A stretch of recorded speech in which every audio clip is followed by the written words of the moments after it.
जय जिनेन्द्र। निज स्वरूप को परामरस, जामे भर्यो अपार। वंदो परमानंदमय,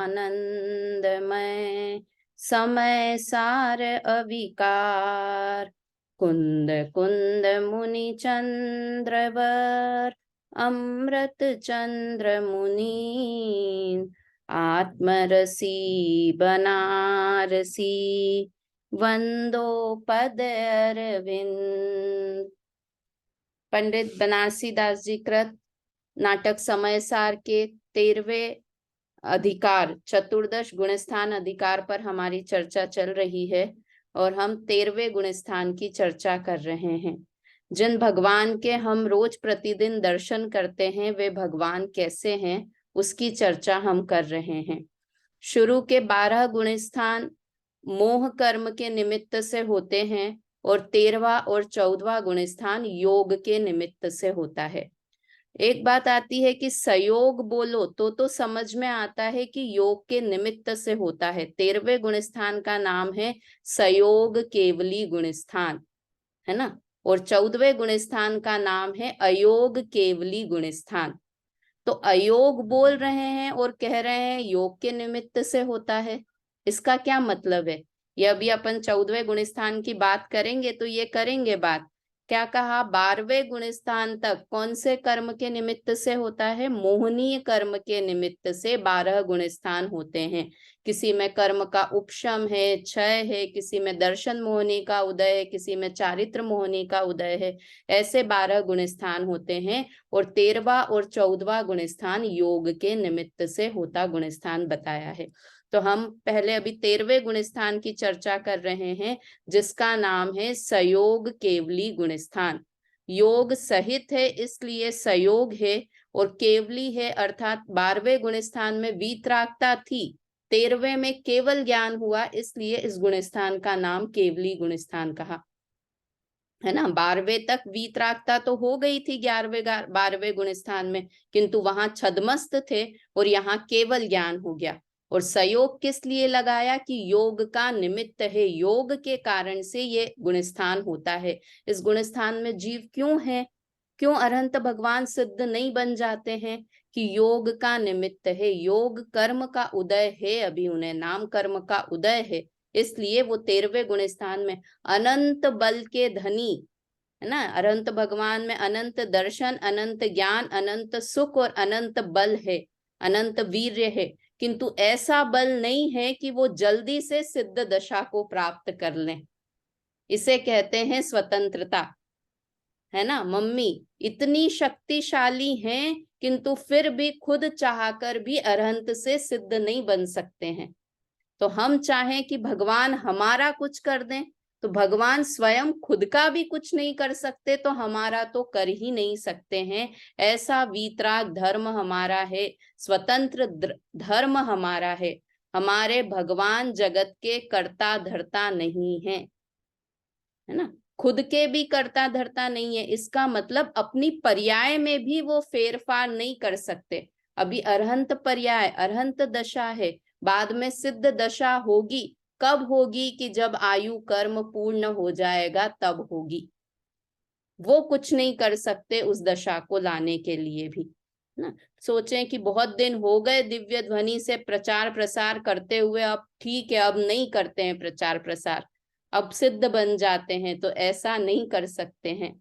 जब तक आयु कर्म है तब तक है। हम क्या चाहते हैं? हमें बीमारी क्यों हो गई, बीमारी नहीं होनी चाहिए थी, मैं ये कर लूं तो बीमारी ठीक हो जाएगी। अरे भगवान नहीं कर सकते हैं तो हम कैसे कर सकते हैं अपनी पर्याय में फेरफार?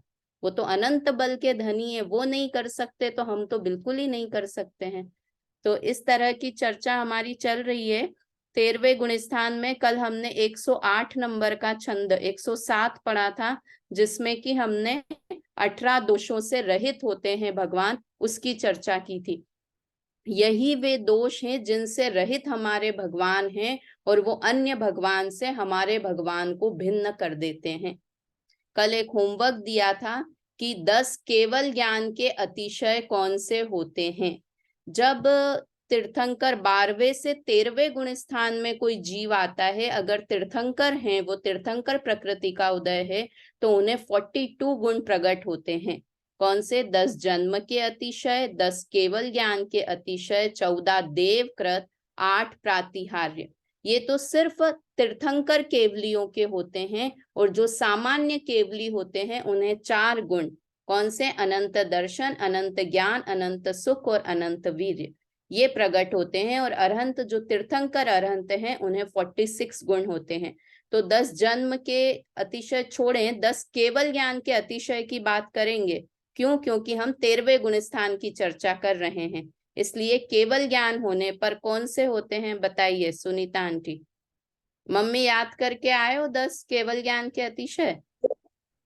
हाँ याद है। हाँ चारों बोलो। तरफ आकाश गमन नहीं होता, केवल ज्ञान, और कवलाहार नहीं होता, चारों दिशाओं में मुख दिखाई देता है, और सभी विद्याओं के मतलब सभी विद्याओं में ईश्वरपना होता है।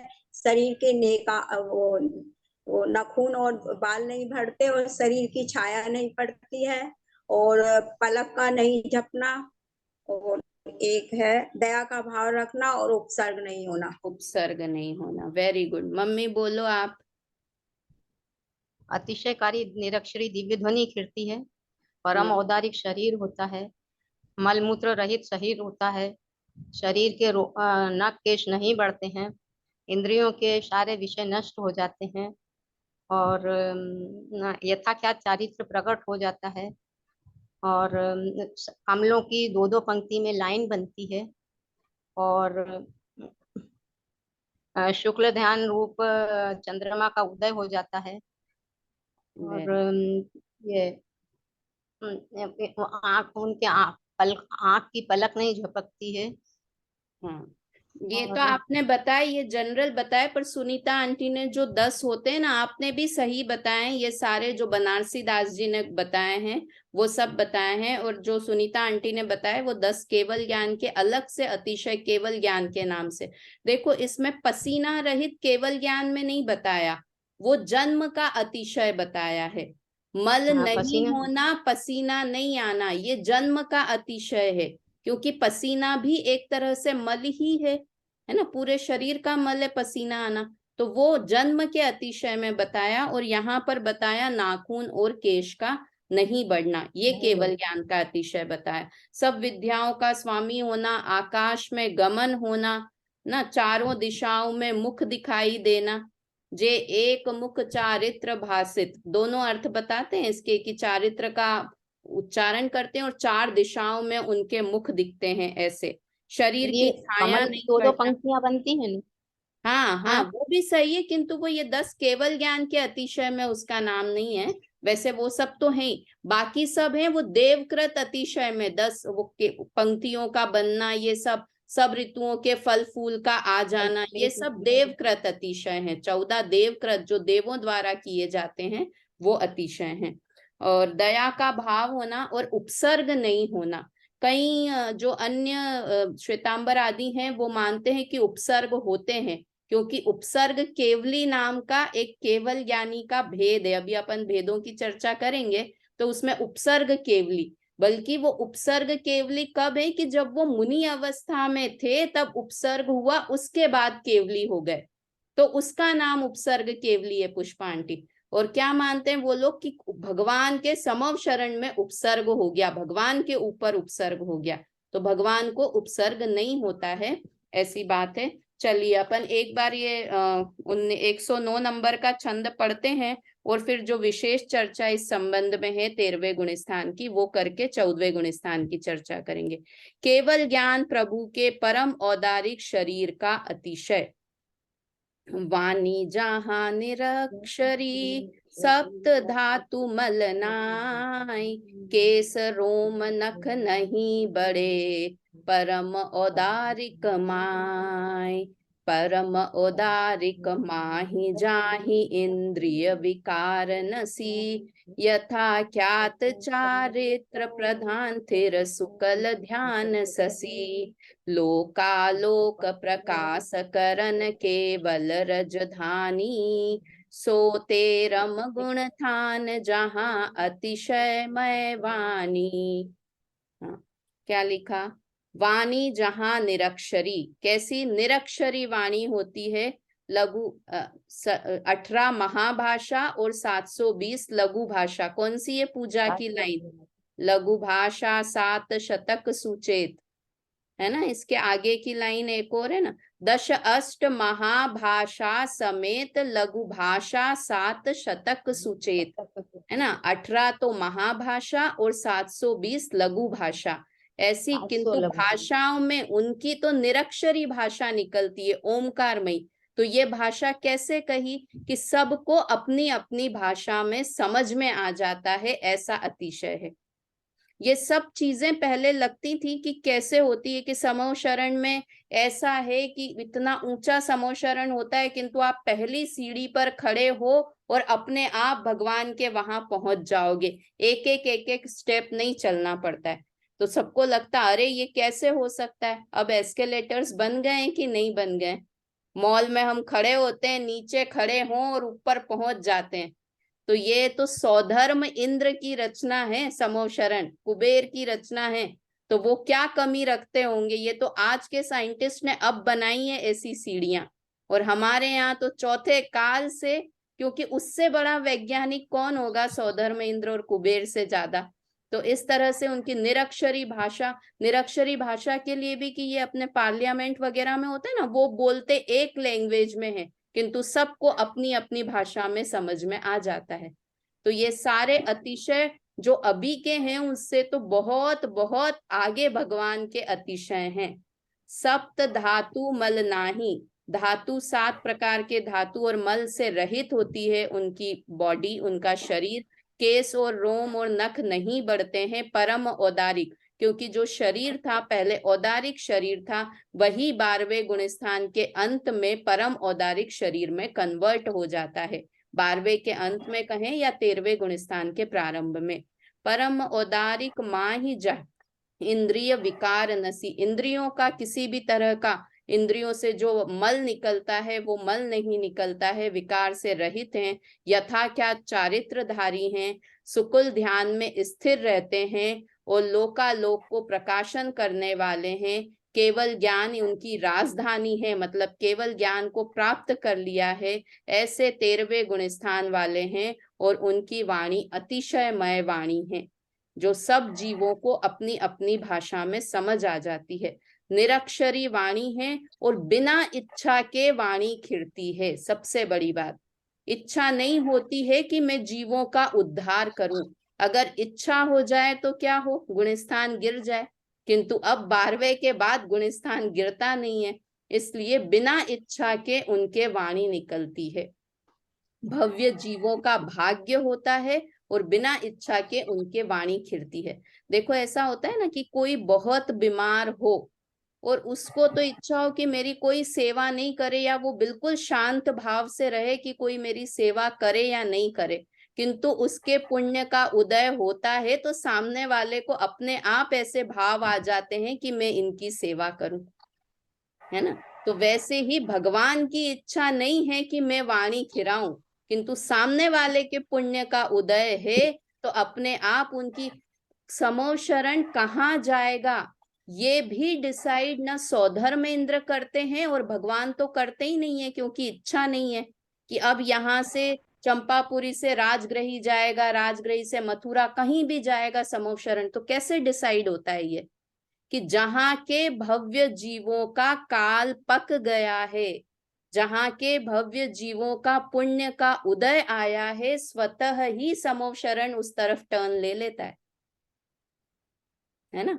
इतना मतलब हमको लगे कि पुण्य, हमारे महापुण्य का उदय होता है तब जिनवाणी कानों में सुनने को मिलती है। तो ऐसे ही भगवान की वाणी भी उन्हें ही सुनने को मिलती है जिनके पुण्य का उदय होता है। इसलिए उसे बोलते हैं इच्छा रहित निरक्षरी वाणी उनके होती है। पढ़िए इसका 13वें वाले का अर्थ एक बार, पुष्पा आंटी पढ़िए।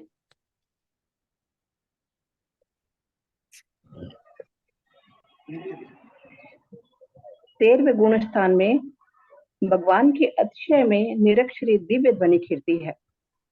उनका परम औदारिक शरीर सप्त धातु और मलमूत्र रहित होता है।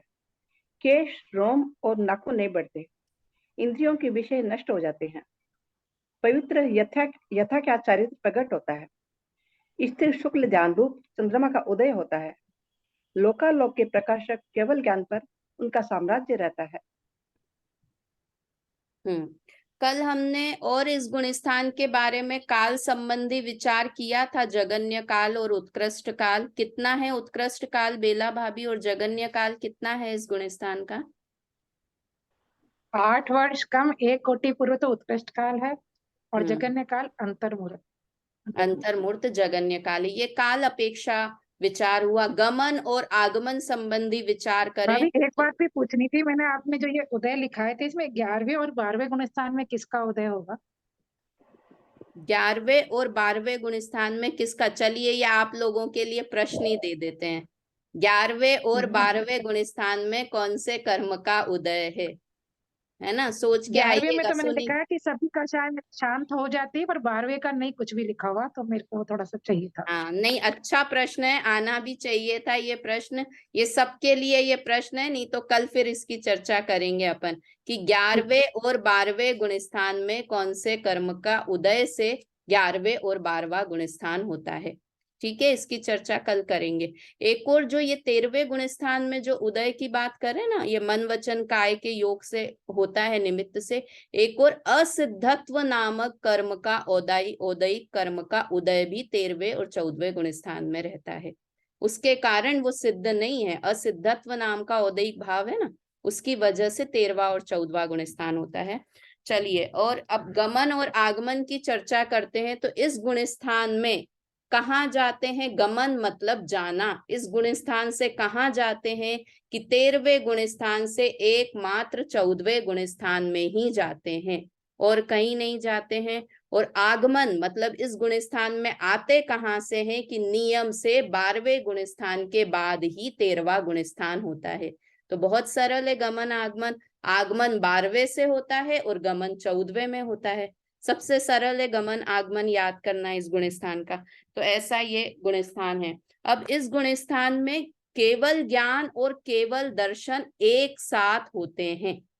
जैसे जो छद्मस्त जीवों के हैं उन्हें दर्शनोपयोग पूर्वक ज्ञानोपयोग होता है, किंतु यहाँ पर ऐसा भेद नहीं है।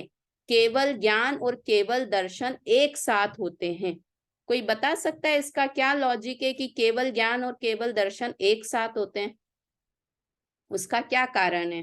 भेद क्यों नहीं पड़ता है? देखिए, अगर केवल, हाँ बोलिए बेला। ज्ञान पूर्वक ही दर्शन होता है हमेशा, इसलिए नहीं तो इसलिए तो फिर भेद हो गया ना कि दर्शन पूर्वक ज्ञान होता है। जैसे छद्मस्तों को होता है, पहले दर्शनोपयोग होगा दर्शन पूर्वक। उसके बाद ज्ञानोपयोग होगा, किंतु भगवान को ऐसा नहीं है। दर्शनोपयोग ज्ञानोपयोग एक साथ होता है। और उनको कौन सा दर्शन और ज्ञान होता है? केवल दर्शन और केवल ज्ञान होता है, भेद नहीं पड़ता है। इसका रीजन ये है कि वे सर्वज्ञ हैं। सर्वज्ञ किसे कहते हैं? जो 3 लोक और 3 काल की बातों को एक साथ और एक समय में जानता है। एक समय शब्द दिया है ना। अगर केवल ज्ञान केवल दर्शन में भेद कर देंगे कि पहले दर्शनोपयोग है, मतलब वो उस समय सबको नहीं जान रहे हैं, तो वो एक समय के लिए सर्वज्ञ नहीं रहेंगे, अगले समय में सर्वज्ञ होंगे। समझ में आया? दर्शनोपयोग पूर्वक ज्ञानोपयोग होगा तो एक समय भेद होगा ना, तो उनको समय भेद नहीं होता है जानने में, इसलिए केवल ज्ञान और केवल दर्शन दोनों एक साथ होते हैं केवली भगवान के। अब केवली भगवान के ये भी बताया था, सयोग शब्द आगे के सब गुण स्थानों में है और केवली शब्द बाद के सब गुण स्थानों में। बाद का तो एक अयोगी गुण स्थान है, अयोगी गुण स्थान में केवली शब्द है, और सिद्ध भगवान को भी सिद्ध केवली भी कहते हैं। तो केवल ज्ञान वहां तक, आगे गुणस्थान 14वें गुणस्थान और गुणस्थानातीत सिद्ध भगवान पर भी केवली शब्द लागू होगा। इस गुणस्थान को जीवन मुक्त कहते हैं, है ना। मुक्त अवस्था नहीं किंतु जीवन मुक्त कहते हैं, क्योंकि अभी शरीर विद्यमान है किंतु फिर भी उस शरीर से कोई अटैचमेंट नहीं है, इसलिए इस गुणस्थान का नाम जीवन मुक्त गुणस्थान भी है।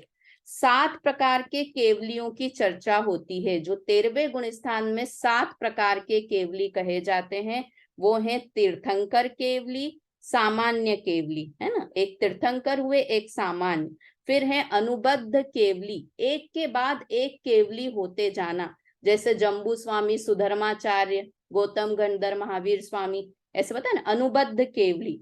फिर है उपसर्ग केवली और अंतःकृत केवली। फिर एक है मुख केवली और सातिशय केवली।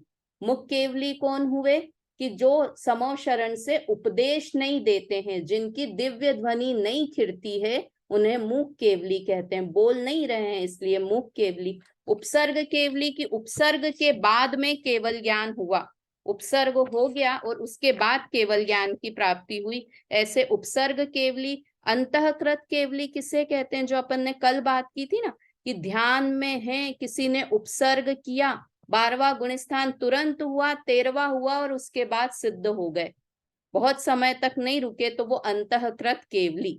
इस तरह से ये 7 केवलियों की चर्चा आती है जिनागम में। अब मन वचन काय, जो मुझे एक खास बात इस गुणस्थान में बतानी है, वो है मन वचन काय योग होते हैं तब ये गुणस्थान होता है। तो इनका अभाव कब कब होता है, ये आप चाहें तो नोट कर लें कि मनोबल का नाश 12वें गुणस्थान के अंत में हो जाता है। मनोबल का नाश 12वें गुणस्थान, 3 बल होते हैं, वैसे तो 10 प्राण होते हैं। 10 प्राणों की चर्चा करें, कौन कौन से 10 प्राण होते हैं मम्मी? 5 इंद्रियां, 3 बल मन वचन काया, 1 आयु और 1 श्वासोश्वास, ऐसे 10 बल होते हैं। तो उसमें से मनोबल और 5 इंद्रियों के जो प्राण हैं उनका क्षीण मोह गुणस्थान में नाश हो जाता है ना। मनोबल का नाश हो गया, इसीलिए इच्छा नहीं होती, निरक्षरी वाणी होती है, निरक्षरी विहार होता है, उनको कमलाहार भी नहीं होता है। तो मन बल का नाश 12वें गुणस्थान के अंत में होता है। वचन बल और श्वासोश्वास का नाश सयोगी केवली गुणस्थान के एकदम अंत में होता है, मतलब 13वें गुणस्थान के अंत में वचन बल और श्वासोश्वास इसका भी नाश हो जाता है 13वें गुणस्थान के अंत में। क्यों हो जाता है वचन बल का नाश? क्योंकि जब तीर्थंकर भी भगवान बनते हैं ना, सिद्ध बनते हैं, उसके पहले उनकी दिव्य ध्वनि बंद हो जाती है। तो वचन बल इससे भी सिद्ध होता है कि वचन बल का नाश 13वें गुणस्थान के अंत में होता है। मन बल का नाश 12वें गुणस्थान के अंत में होता है और काय बल का नाश 14वें गुणस्थान के अंत में होता है। ये 3 बलों का याद रख लीजिए। वापस बोलती हूँ, मन बल का नाश 12वें गुणस्थान के अंत में, वचन बल का नाश 13वें गुणस्थान के अंत में और काय बल का नाश 14वें गुणस्थान के अंत में होता है। और जैसे ही ये नाश होता है 14वें गुणस्थान के अंत में, वैसे ही सिद्ध बन जाते हैं। वचन बल का नाश होता है, वैसे ही अयोग केवली जिन गुणस्थान हो जाता है। चलिए पढ़ते हैं अपन अयोग केवली जिन गुणस्थान के बारे में। और बाकी तो इस बारे में और भी पढ़ सकते हैं, और भी केवली के भेद होते हैं, जैसे 5 गुणस्थान, 5 कल्याणक वाले केवली, 3 कल्याणक वाले केवली, 2 कल्याणक वाले केवली। 5 कल्याणक वाले केवली भरत क्षेत्र में होते हैं और 3 और 2 वाले विधेय क्षेत्र में भी 3 और 2 कल्याणक वाले केवली होते हैं। ऐसे बहुत सारी चर्चाएं हैं, कब तक करेंगे, किंतु जितनी याद रह जाए अच्छा है, क्योंकि हम भगवान के प्रतिदिन दर्शन करते हैं, तो एक बेसिक जानकारी इस गुणस्थान के बारे में होनी ही होनी चाहिए। अब पढ़ते हैं हम 14वें गुणस्थान का वर्णन प्रतिज्ञा। 13 गुणस्थान की सारी बातें हो गई, अपनी काल संबंधी भी सारी बातें हो गई। तो अब पढ़ते हैं हम 14वें गुणस्थान की चर्चा। यह सयोग गुणस्थान की रचना कही अनूप, अब अयोग केवल दशा कहूं जथारथ रूप। सयोग केवली गुणस्थान की चर्चा का अनुपम वर्णन किया और अब अयोग केवली दशा का यथार्थ स्वरूप वर्णन करता हूं, ऐसी प्रतिज्ञा बनारसी दास जी करते हैं। बोलते हैं 14 गुणस्थान का स्वरूप। जहाँ काहू जीव को असाता उदय साता नाही, काहू को असाता नाही साता उदय पाइये। मन वच काय सो अतीत भयो, जहाँ जीव जाको जस गीत जग जीत रूप गाइये। जामे कर्म प्रकृति की सत्ता जोगी, जिन कीनी अंत काल द्वे समय में सकल की पाइये। जाकी थी पंच लघु अक्षर प्रमाण सोई, 14 वो अजोगी गुण ठाना ठहराइये। है ना। देखिए क्या क्या इसमें एक आश्चर्य की बात समझ में आएगी। जहाँ काहू जीव को असाता उदय साता नाही, जहाँ पर किसी जीव को असाता का उदय है और साता का नहीं है। 14वें गुणस्थान में असाता का उदय है। भाई साहब, है कि नहीं आश्चर्य की बात। हम तो असाता से भागते हैं, असाता का उदय तो 14वें गुणस्थान तक है। और देखो ये लिखा कि किसी को असाता का उदय है और साता का नहीं, और दूसरी लाइन में लिखा है किसी को असाता का उदय नहीं है, साता का ही उदय है। दोनों का उदय कि ये वाला ऐसा एक कर्म है कि दो में से एक का ही उदय रहता है। असाता का है तो साता का नहीं है, साता का है तो असाता का नहीं है। ऐसे ही आयु कर्म की जब बात करते हैं तो भी 4 आयु में से एक आयु का उदय ही एक समय में होता है ना। और ऐसे ही तो अब ये बताएंगे अभी कि असाता का उदय कैसे है इस गुणस्थान में। मन वच काय सो अतीत भयो, जहाँ जीव जाको जस गीत जग तीत। जाको जस गीत जग जीत रूप गाइये।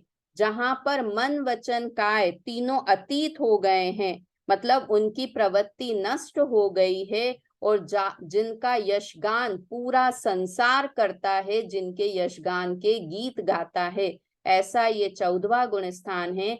जामे कर्म प्रकृति सत्ता जोग, जिन कीनी अंत काल द्वे समय में सकल खिपाइये। और क्या है, जिसमें कर्म प्रकृति की सत्ता जो योगी गुणस्थान में थी, सयोगी गुणस्थान में, वो ही इनको भी है। कितने कर्मों की सत्ता बताई थी, फटाक से बताइए, कितने कर्म की सत्ता बताई थी? 85 कर्मों की सत्ता जो 13वें गुणस्थान में थी, वैसी की वैसी ही कर्मों की सत्ता यहाँ पर इस गुणस्थान में भी है। अंत काल द्वे समय में सकल खपाइये, और अंत के 2 समय में वो उनका भी क्षय कर देते हैं, उनका नाश भी कर देते हैं। जाकी थीति पंच लघु अक्षर प्रमाण सोई। इस गुणस्थान का काल कितना है कि इस गुणस्थान का उत्कृष्ट काल, मध्यम काल, जघन्य काल तीनों एक ही है।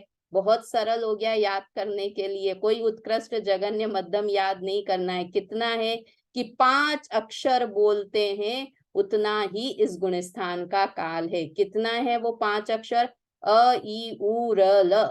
इतने में तो अनेक 14वें गुणस्थान वाले सिद्ध भगवान बन जाते हैं। ये 5 शब्द 5 अक्षर बोलने में हमें जितना समय लगता है, मतलब कोई जीव अगर 14वें गुणस्थान में है तो इतने समय तो वो इस गुणस्थान में रहेगा ही रहेगा, है ना। 14 वह अजोग गुण थाना ठहराइये। इस तरह से ये अयोग गुणस्थान रूपी 14वां गुणस्थान बताया गया है। एक बार अर्थ पढ़िए इसका, फिर और चर्चा करते हैं इस बारे में। पढ़िए आरती जी, अर्थ पढ़िए। जहां पर किसी जीव को असाता का उदय रहता है, साता का नहीं रहता, और किसी जीव को साता का उदय रहता है, असाता का नहीं रहता। जहां जीव के मन वचन काय के योगों की प्रवृत्ति सर्वथा शून्य हो जाती है, जिसके जगजयी होने के गीत गाए जाते हैं, जिसको सहयोगी जिनके समान आघात या कर्म प्रकृतियों की सत्ता रहती है, सो उन्हें अंत के 2 समयों में सर्वथा क्षय करते हैं। जिस गुणस्थान का काल हस्व पंच अक्षर प्रमाण है, वह अयोगी जिन 14वां गुणस्थान है।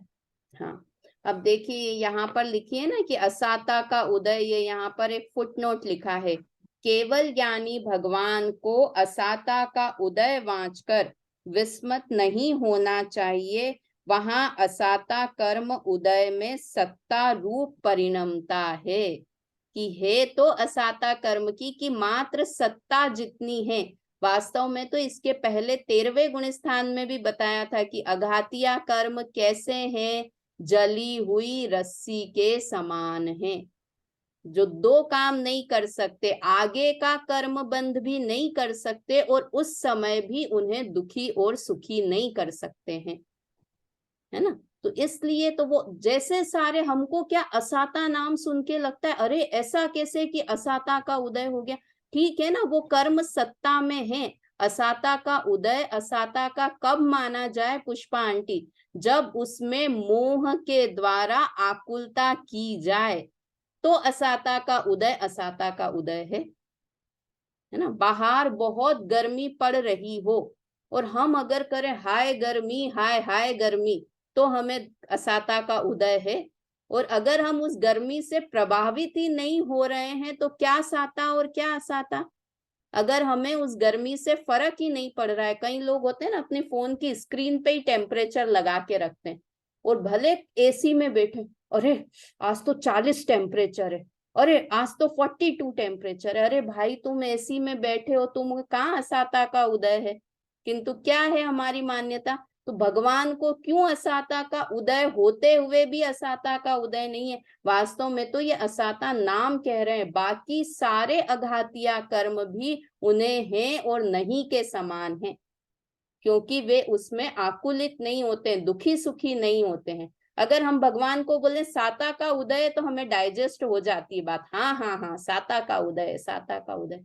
अरे ठीक है ना, यहाँ सत्ता मात्र बताई है कि असाता कर्म की भी सत्ता उस समय होती है, किंतु वो उससे दुखी सुखी नहीं होते। और ये भी एक कारण है कि अन्य मति के लोग या श्वेतांबर लोग ऐसा मानते हैं कि केवली भगवान को उपसर्ग होता है।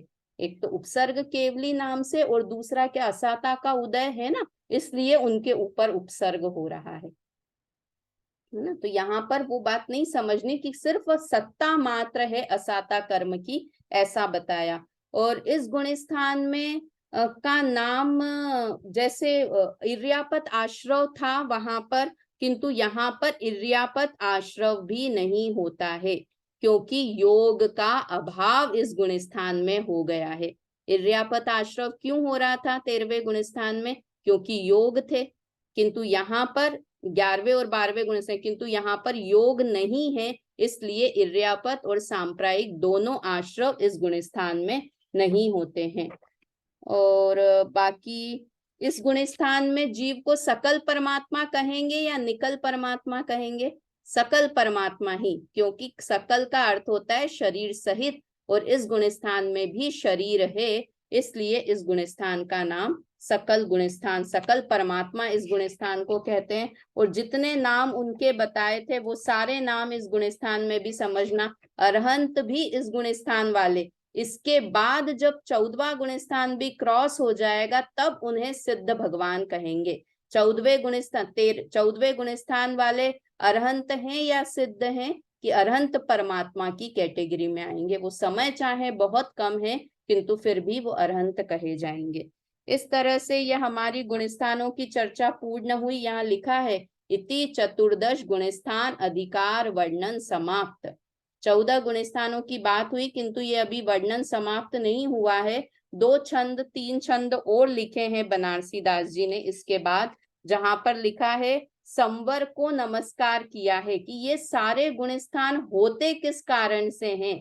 सम्यक दर्शन हुआ उसके बाद ये सारे गुणस्थान बनते हैं, है ना। संवर मतलब सम्यक दर्शन, तो सम्यक दर्शन होता है तो ये सारे गुणस्थान होते हैं, नहीं तो एक मिथ्यात्व गुणस्थान में ही पड़े रहे।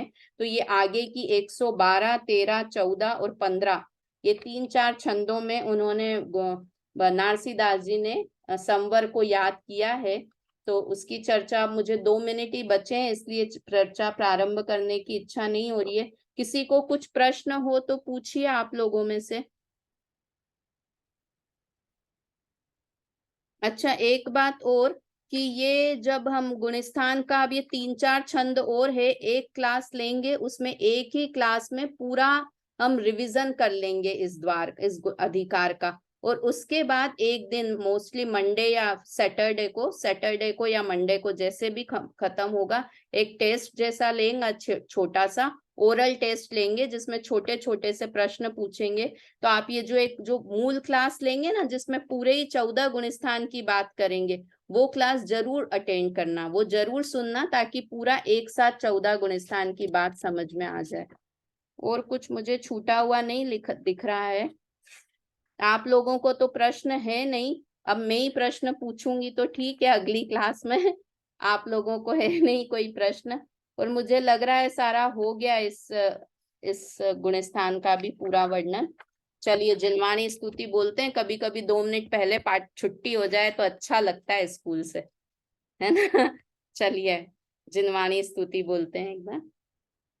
भाव मरण से त्रस्त प्रतीक्षण, मेरे घट में अमृत घोलो, मैं विवेक बिन अंध शारदे, नए अंजन से लोचन खोलो।